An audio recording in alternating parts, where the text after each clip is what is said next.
Buenas noches, mi amor. Que descanses bien. Igual tú.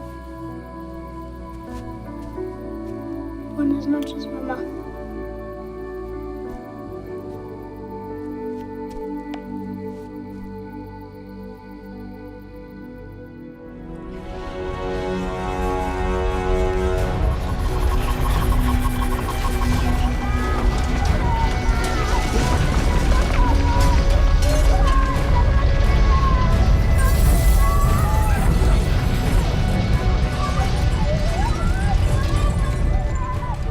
Early morning on December 23rd, 1972, there was a big earthquake in Nicaragua. It killed about 10,000 people. At that time, I was 9 years old. ¡Reyna! ¡Reyna! ¡Reyna, hija, dónde estás! Hija. Tranquila, ya voy, tranquila.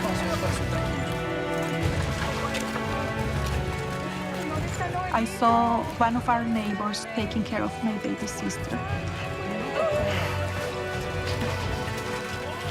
And then they went back to look for my brother.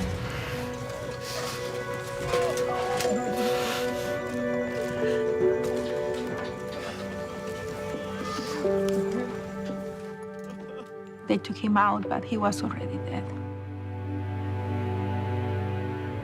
It was a very difficult time for us. Our house was totally destroyed. But at the same time, we received so much help.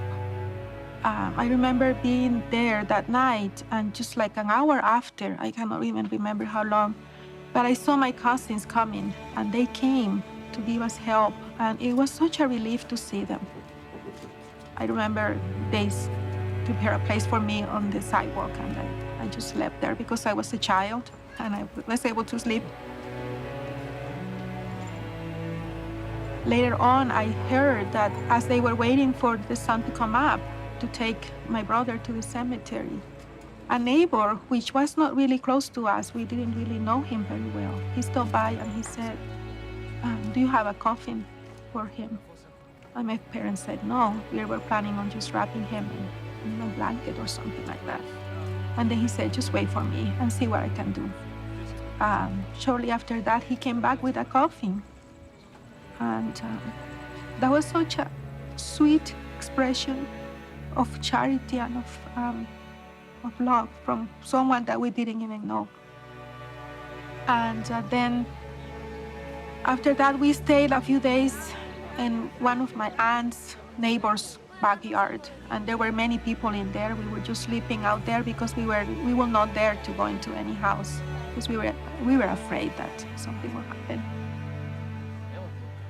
And I remember laying down, looking at the stars at night and still thinking, what is going on? When will I wake up from this?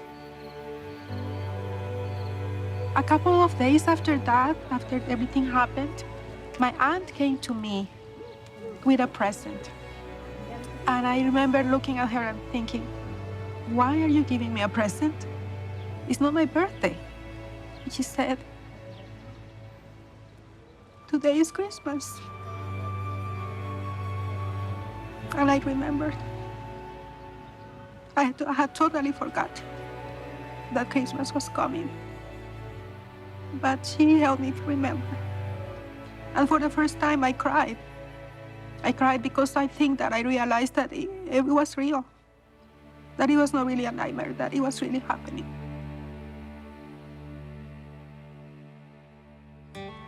I remember that there were some trucks that would pass by and they would give us water, and another truck will pass by and they will give us food. And I know that all that came from people from all over the world that came to help us.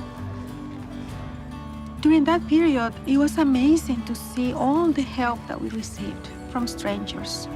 Even though I didn't understand back then the concept of charity, I was able to feel the love from those people that helped us.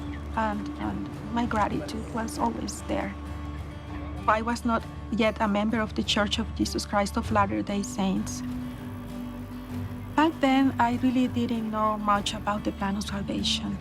I just knew that my brother was dead and that he was probably in heaven, but I really didn't know exactly what had happened to him. And I wondered many times I was going to be able to see him again. I remember having that question and that longing in my heart. What happened to him? Where is he? Where did he go? Will I see him again? When I was 11 years old, my mother had a baby, which was my baby brother. And he was a reason for joy for us, but it was very hard. I remember that sometimes we would just be sitting in the living room after, and my mother would just start crying for no reason. And I knew that she was hurting inside because she didn't know exactly what had happened to my brother. It was maybe about 2 years after the earthquake that I started having some kind of daydream, because I would think about my brother many times, and I remember thinking, where is he? Will I see him again? And then I started having this daydream in which I would see him come to our door, knock on our door, and then I would go and open the door, and then he would be standing right there, and he would tell me, guess what? I'm not really dead. I'm alive.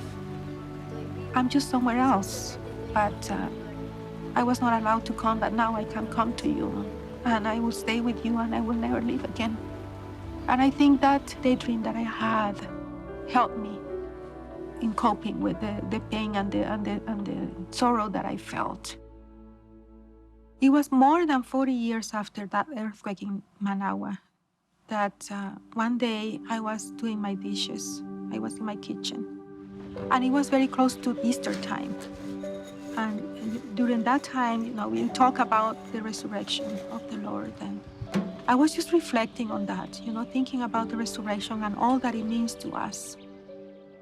And then for some reason, I started thinking about my brother.